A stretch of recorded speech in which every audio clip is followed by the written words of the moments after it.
Hey everybody, welcome back to the shop today. Today we are working on a 2001 Yamaha Warrior. We do have a no spark condition, so got a couple parts on the workbench I think we're probably going to need to replace. Hopefully it won't be too bad, so let's get right into diagnosing this thing and see if we can figure it out. Okay, so I went to ride the Warrior. Yeah, I got the plastics off of it. I went to ride it and I went to fire it up and it wouldn't start. This thing normally fires up on the first try, so I was like, well, that's kind of odd. It wouldn't start, so I thought, well, let me check the fuel. I checked the fuel. I tried to spray a little starting fluid in the straight into the carburetor, put it on run, hit the switch, I got nothing. So I'm like, well, maybe I don't have spark. So let me show you some troubleshooting, some things I'm going through. I still don't have it running yet. But maybe we can figure it out together. Hopefully this helps somebody out there that's getting no spark on their Yamaha Warrior. This is I believe a 2001 or a 2002 Yamaha Warrior 350. So I was looking at the plug. Oh well, that plug looks really good. It's an NGK plug. Doesn't look fouled, doesn't look jacked up. No issues there. So let's see what kind of spark we're getting. So I'll turn the key on. Yes, I have battery, my ignition light's on. If you can see that there, but if I ground it to the head, I put it in the run position.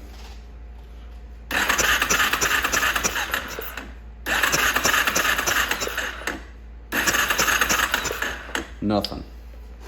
No spark whatsoever out of that plug. So I immediately thought, okay, I got a bad ignition coil. So let's look at the ignition coil.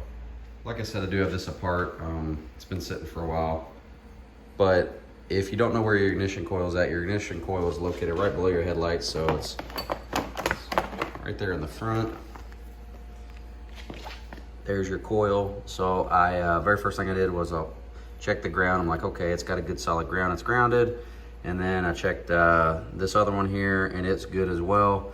So I thought, well, let's ohm it out. Let's see what it ohms at. Okay, so this is the ignition coil off, just two 10mm bolts that you pull out. I pulled out my handy dandy meter. I actually set it to this where it actually, it's pretty cool. It makes a noise. So for example, if you touch metal and then you make contact and there's continuity in between it, it beeps. So I was like, all right, I can use that to check the coil. So I touched the this first ground here, touched it to here. It's like, okay, I'm making contact. The next one over here, I said, okay, I'm making contact. So then I'm like, all right, well, I'll keep it here and I'll touch the actual contact that touches the spark plug. Like, well, I'm not getting anything. So I immediately thought, all right, my ignition coil is dead. But that's not the case. I was actually doing it wrong. So let me show you something else. So if you do have a meter, it doesn't have to look like this, but if you do have a meter, you're gonna wanna set it to ohms. Now if I do put it in this first little ground here, this little piece, and I touch it to the first one, I get a reading of around between 0.6 and 1 ohm. A little bit less on the opposite side. But if I keep that ground in there and I ground it to inside of the ignition coil or inside of the spark plug wire, I get a reading of 16.9 kilo ohms, which means this has resistance. All right, there's resistance in here. I didn't get an OL, which is open. I didn't get an open reading, so this coil is actually good. The first thing I did was I actually bought one of these before I tested it, and I'll show you what that reads. Me being a know-it-all, thinking that I know everything, I went ahead and bought a ignition coil, brand new out of the box. I was like, well, you know what? Let me test it. So I did the same exact thing. Let me touch it to here. Touch it to here. Oh wow, I'm getting around the same reading, right? Opposite side, around the same reading. The actual part that goes into the spark plug, it's a little bit less. It's about 10.35 kilo ohms, but all that test told me was that my factory coil was still good. So let's put the new one on just in case, and we'll see what kind of spark we got with the new ignition coil. Okay, so let's put on the brand new ignition coil. Thought, what the heck? Takes about 30 seconds to do, so might as well just check it. Two 10mm bolts. Make sure you hook your ground up.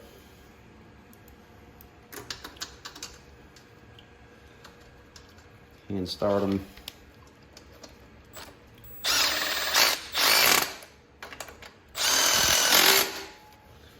Hook up your orange wire.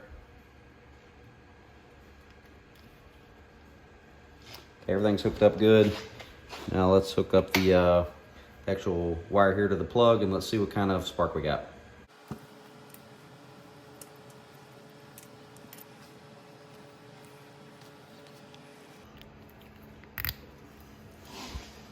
I'll turn my ignition on. We'll ground that plug there on the head. Run switch on.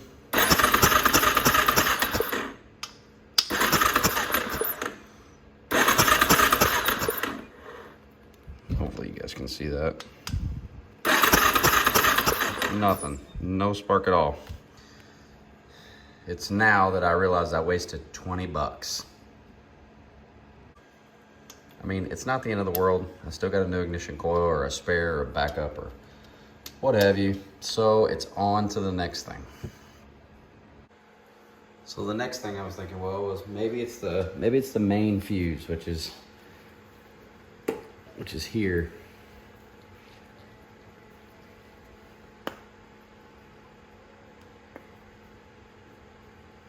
A little dirty. As you can see, that fuse is good.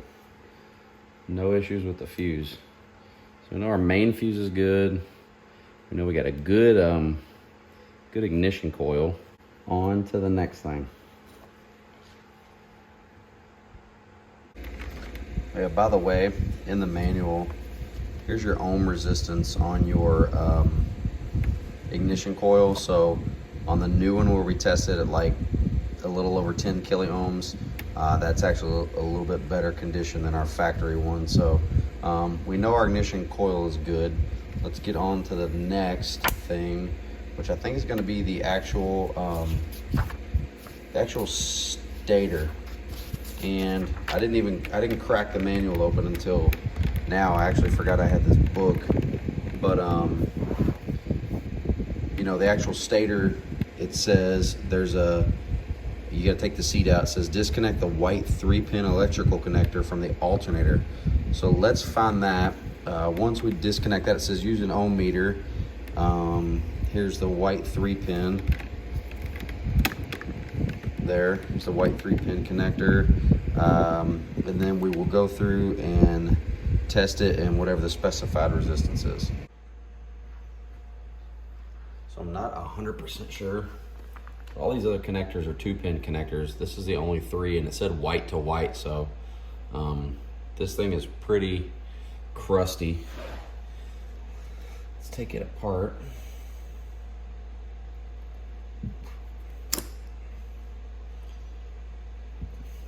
Ooh, it's pretty crusty in there. So it says to test, it says in the manual to test on the alternator side, which is going to be on this side. So let's see if I can get my meter in here.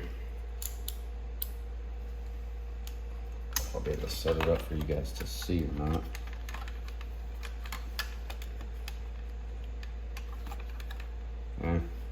That'd be good enough. So basically it says to test the bottom two here and see if there is resistance.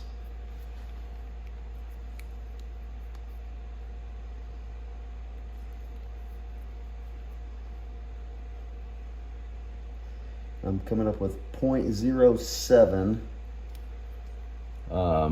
resistance. So 0.07 from this one to this one. The resistance in that book for white to white says 0.070 to 0.86, so that's good. So we just checked the charging coil. Now we're going to check the source coil. And on my particular model, it's the white or green to red, and it should read between 270 to 330 ohms. That's these two connectors here. So I'm gonna take the green and the red. I don't know if you'll be able to see this meter or not.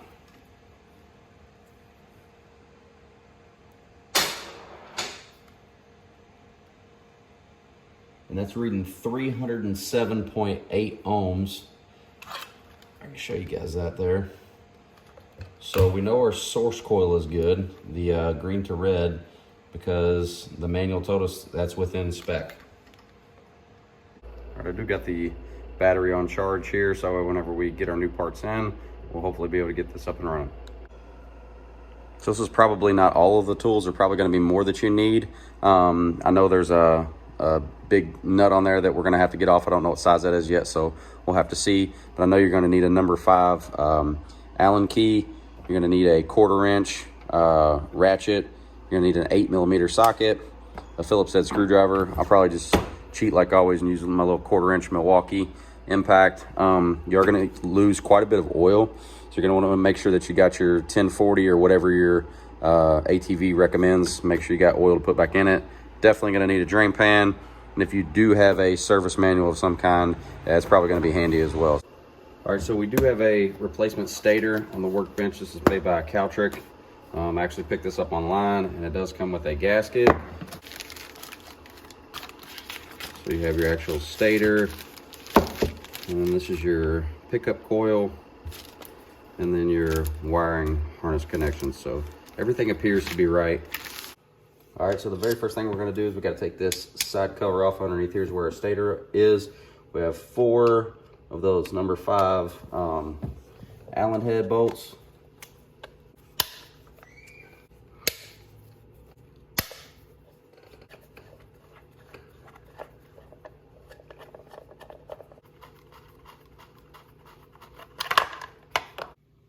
Okay, this is a 17mm.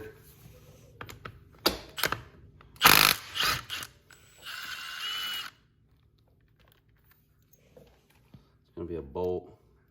It's gonna have a couple washers in there, so make sure you don't lose that stuff. Okay, now it tells us to remove this here. I've never done this before. I don't know if it goes one way or not, so I'm just gonna mark it so I know that it goes back there.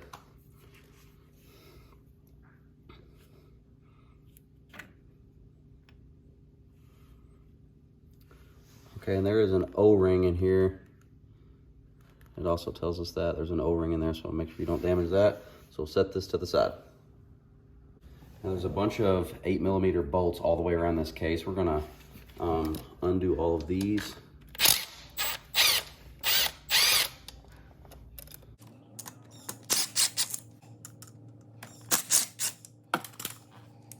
And before we split the case, I'm gonna go ahead and remove all the disconnect all the electrical connections.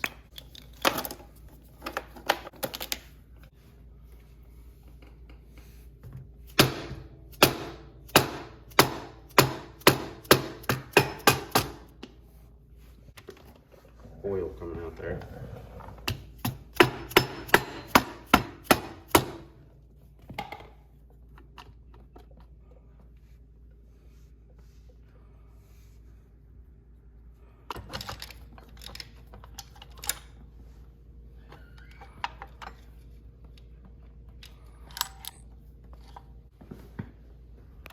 So all of these bolts in here are different sizes. So I just took and traced the gasket on a piece of cardboard.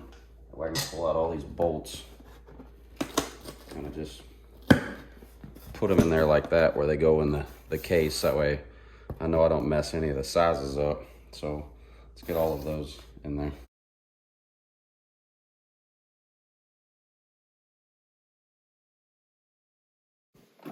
Okay, so here's all my bolts, and these are all different sizes, so this is an easy way to not mix them up if you want to make sure you get the right links back in there.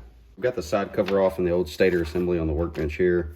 The old gasket's actually torn right here a little bit, so it's really brittle. So we're gonna go ahead and get the old gasket off. So we're gonna have to remove two Phillips screws here. These two, and then 1, 2, 3. And I've heard these can be a real nightmare. I'm just gonna use an impact.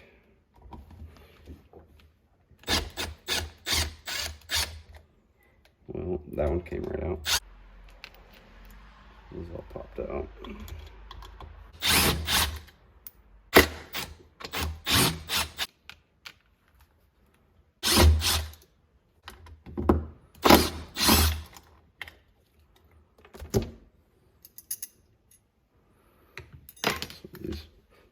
So the two over here and the two over here, they're different sizes. So the ones that are over here, the long skinny ones, these are over to the other side. They're a little bit shorter and fatter. So I believe with those parts off, we should be able to get this pickup or this stator out. There you go. So there's your whole assembly removed.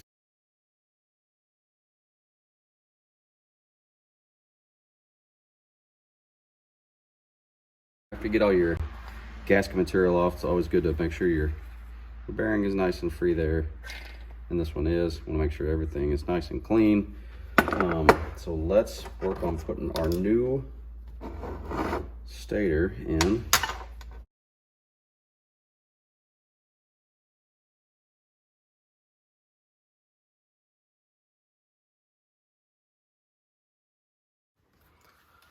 Okay, ran into a little snag. So this kit that I bought, if you look on the original one, there's a single piece that goes in between the case to hold it, right? Like this.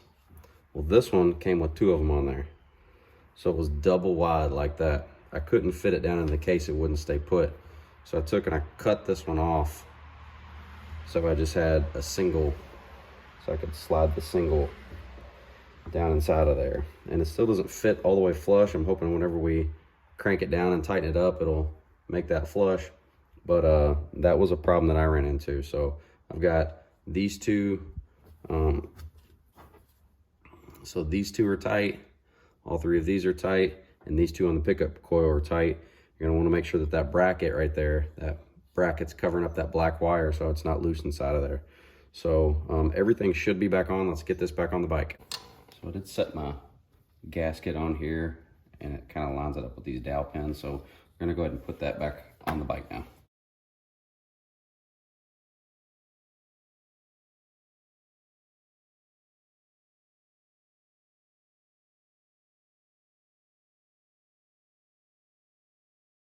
Now we have to put our shaft back in. I'm gonna line it back up with the original mark I've made there. Right up, and we'll put our 17mm bolt back in.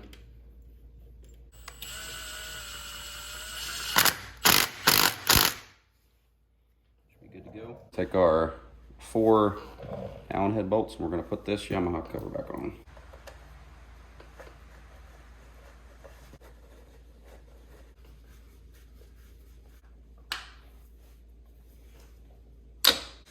Take our electrical connections, we need to reroute those back through here.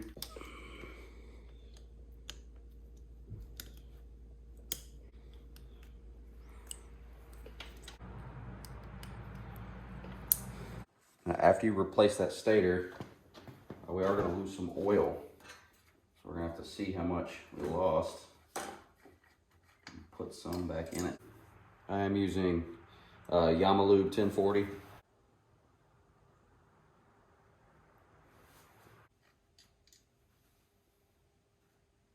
Perfect. All right, now we're gonna see if we have spark here.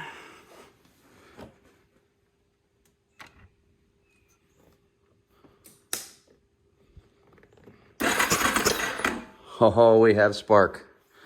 Hang on, let me turn this light off. See if you guys can see this. So that was it. That was our stator. That was the problem. That was not giving us any spark. So let's get this plugged back in and see if we can get this fired up.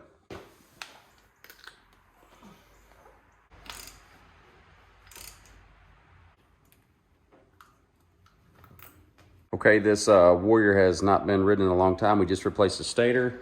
Let's see if we can get it to start.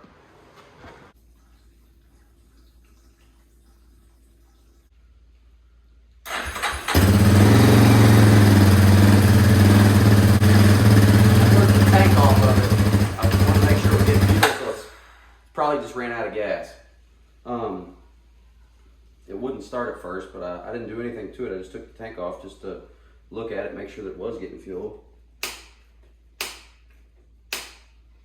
Looks like it is.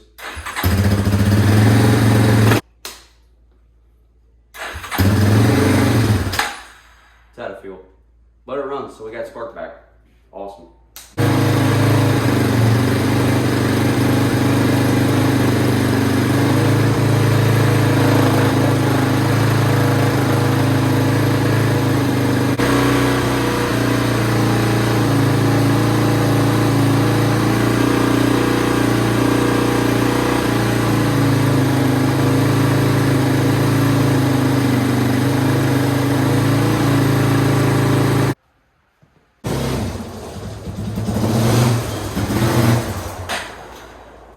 We got our stator in. Wasn't too bad of an install.